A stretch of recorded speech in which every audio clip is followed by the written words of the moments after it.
It's an allergy of the body, and it's an... Allergies of what? We're supposed to be grown men here, and you're making faces like the guy who's wearing the pants that you were talking about earlier. I'm expecting you to come out in the pants in a minute. It's an obsession of your mind and an allergy of your body. So this is what happens to me. I start thinking about alcohol, I can't stop. I can't stop thinking about it. And what's the objective physical proof of this inability to stop? There's considerable proof this is partly a genetic problem, isn't it? Your argument is that it's willpower, Peter. Of course it's willpower. No, it's not willpower. People constantly stop both drinking and taking drugs. You're just a person who's talking who's wrong. Why does this conversation need to take place on the entrance ramp of WWE SmackDown?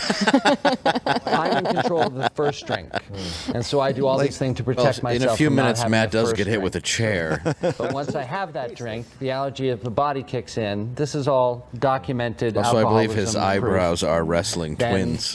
Then I can't stop after that.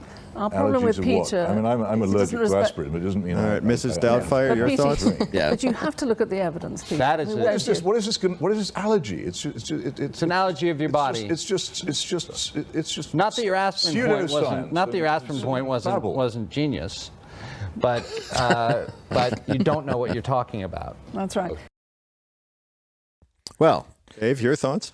Well, I would have to agree with the guy with the silly eyebrows. I think clearly he's been through it, and obviously has a lot to say.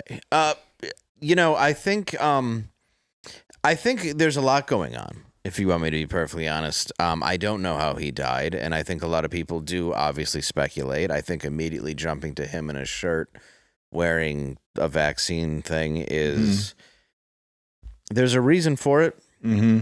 There is a reason for it. There's a soap opera actor who was 50 years old who passed away who seemed to not struggle with the same problems. Eva Longoria's ex-husband this weekend. And I'm afraid to say that because I want to keep the show on YouTube. And I want to keep the show on YouTube as well. And it's like my accountant just died over the weekend.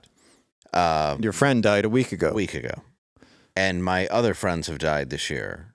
And there's these things that I knew a married couple who were parents who died within a month of each other. You know, neither of them were healthy either. One of them had cancer, but it's speculative for me. There's these other factors, but I'm like, I don't exactly know if you're unhealthy, if that helps things, you know? No, and I think he was unhealthy. Yeah, this is a guy who clearly put a lot of miles on his body. Yeah, and I think that.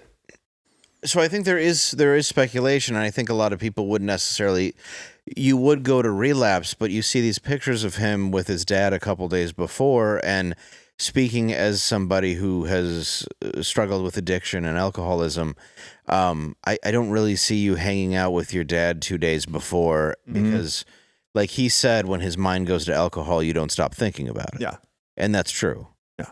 When you decide to relapse, you plan it in advance.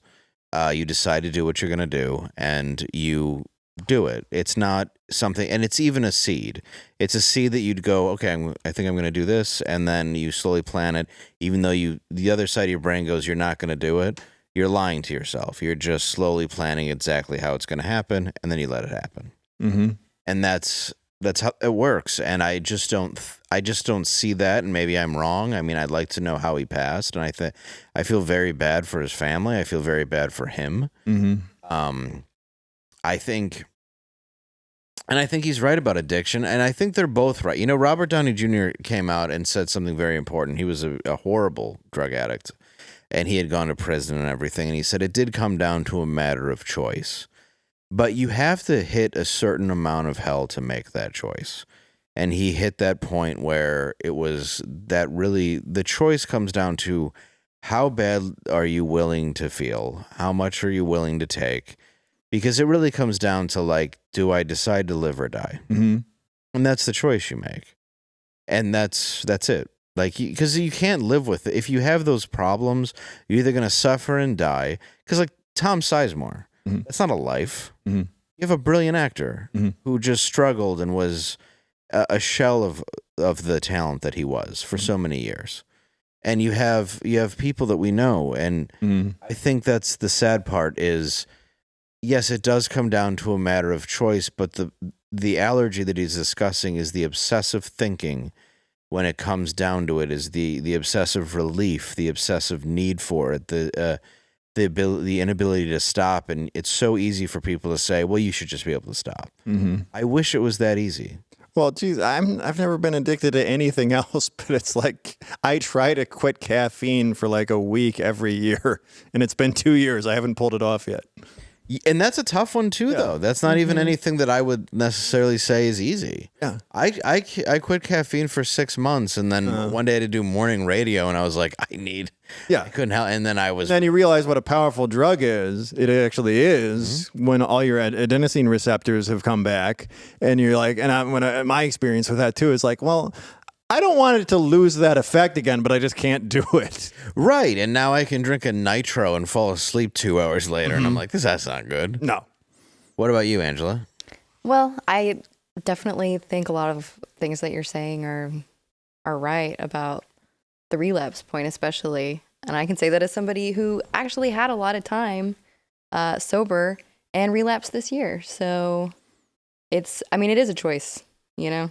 Well, that's really brave of you to come out and just say that in front of everybody. Well, you know. But I mean, but at least you're being honest. Yeah, that's what you have to be. And the part too is that your relapse is a choice. I mean, you do, and Matthew Perry says in that interview, I am responsible for the first drink. You are. Yeah. You're sober and you've made the choice. And I understand that feeling in your head it's so overwhelming, like the way that I describe it, because like my good friend, his little brother has struggled with addiction for so long, and I helped him get clean, and he's clean now, but, you know, it took a lot of times, a lot of pawning watches and a lot of, you know, stints and a lot of pain. And what it came down to, I said, I'm like, it's like somebody jamming a screwdriver into your head, and you know this one thing is going to stop it. I go, that's how your brother feels. And a lot of people will just never have empathy for that. And you have to, and as an addict, you just have to deal with that. Well, people just won't feel bad for it, and that's fine. Well, it's not just a mental thing. It's a physical, chemical dependency. Yeah, and I mean, when you see people strung out on a street, hooking, doing these things, like, especially when you see like videos of people just naked, itching themselves in the middle of an intersection in New York City, no one wants that life. Yeah. No one. So the idea that's not some sort of malfunction that got you there, like that, like at that point, you're so broken. Like the quitting is so painful, you will die. And as somebody I was a teenager when I was shaking from alcohol and losing, like I could have died from alcohol withdrawal as a kid. So I have a tremendous amount of empathy for him. And I have a tremendous amount of empathy for him because he was somebody who was open about it. And he looked really bad. Yeah. Last year when he was coming out with his book.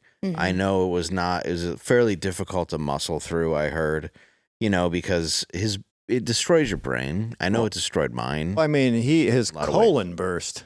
Yeah. Jeez. I mean, his weight had yo-yoed, his colon burst. He had when they did that reunion, he was loopy, but he said it wasn't because of addiction. It was because he had just had surgery. It just had dental implants. Yeah, dental implants. And I mean, well, you're going to question it. You're going to go, did you? Oh, yeah. Then that's the problem. And it seemed that Jennifer Aniston was very kind to him above, and not, you know, in a ranking system, but she was always reaching out to him and checking and seeing if he was all right. And it seemed that he did want to make a life of helping people. Yeah. And that's why I find it so odd that he just dropped dead in a pool or in a hot tub.